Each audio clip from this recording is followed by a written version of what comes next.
I recently sewed myself yet another quilted jacket, one of my favorite things to make. And out of all the details, there's one that everyone keeps asking about, and that is pressed bow appliques. I made this jacket out of scraps of other garments that I've sewn for myself. I considered every little detail and took a lot of time making this into a special and very personal garment. I made my own frogs out of fabric, which is something I'd love to show you how to do sometime. I lined it in silk charmeuse and I used this daisy shaped quilting pattern. I added little appliques and details all over it, but again, it's these ribbons that catch everyone's eye. So today I'm going to show you exactly how I make these. It's quite simple and could be added to any garment.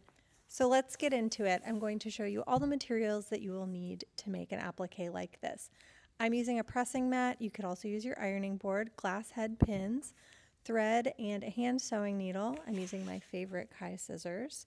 And this is rayon seam binding. This is a vintage Notion. You could use any kind of ribbon, but a vintage seam binding like this one is honestly ideal. It is very, very lightweight. It presses beautifully. It has no stretch. It's just a very thin material. And you can find this in vintage stores, sometimes online. It's often under the brand named Hug Snug. So the first thing you need to do, of course, is find the place that you're going to put your bow. You could also do any shape you want, of course, but I'll be making a bow for this demonstration. So go ahead and start with more than you think you're going to need. It's better to have a little extra to trim away than to not have enough. I'm going to start by tying a simple bow. You can tie the bow in whatever method you prefer. It's going to be a starting place and you're going to wiggle your ribbon around a lot as you work until you get it exactly the way that you want it. I like the scale of it. I have enough ribbon in those tails that I can play around with the scale of everything, and if I need to, I can trim them off later. But ultimately, I don't want to press on my jacket because it will compress the batting, which is bad. So that's why I'm going to be working on my wool pressing mat. You could also work just directly on your ironing board. It's just easier for me to film on this mat.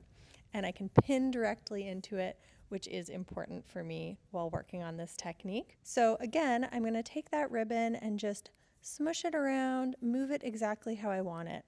And I have these glass head pins so that every time I fold it or manipulate the ribbon, I'm pinning it the way that I want it. And it is important that your pins are glass or another material that won't melt because we're going to be pressing onto this directly. And if you have plastic head pins, you're going to melt those, you're going to ruin your project and your iron. So go ahead and get some glass ones. I prefer them anyway. They tend to be a sharper pin. Okay, I have everything just as I want it, so I'm going to go ahead and trim away my excess ribbon. Just discard that, shouldn't be much, and now we're going to press this. Now it's important that you press. You don't want to iron and move your iron back and forth, just up and down only, okay? Not ironing, just pressing. Here we go. So just pressing down with pressure and high heat, and then lift up your iron and press down again.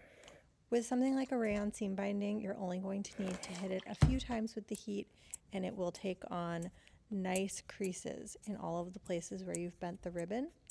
I'm now going to go ahead and remove all those pins and then give it just one last press just to get rid of any of those bumps from the glass heads of the pins. There we go. She looks beautiful. And at this point, you could just easily pick this up, but especially if you're working with something that's more awkward shape, you don't want to distort it after you've just done that work to get it exactly how you want it. So I'm just going to bring my pressing mat over and gently whoop, get it down onto my project just right. Take a moment, wiggle it around, get it placed exactly where you want it, and then you're going to go ahead and pin that in. And you don't need too many pins. You're kind of just arranging it where you want it and making sure that any of the sort of floppier parts of it won't move around, because once you start sewing this, you are going to move your project quite a bit just so that you can get the perfect angle. So I'm going to go ahead, thread my needle, and just get going. Now, I don't want this to show through on the back side, on that pink silk fabric that is the lining of this jacket. So I'm going through the top layer of fabric and through the batting and obviously through the ribbon. I'm just catching a little bit of the ribbon at the edge, and I'm working around the entire exterior of the bow.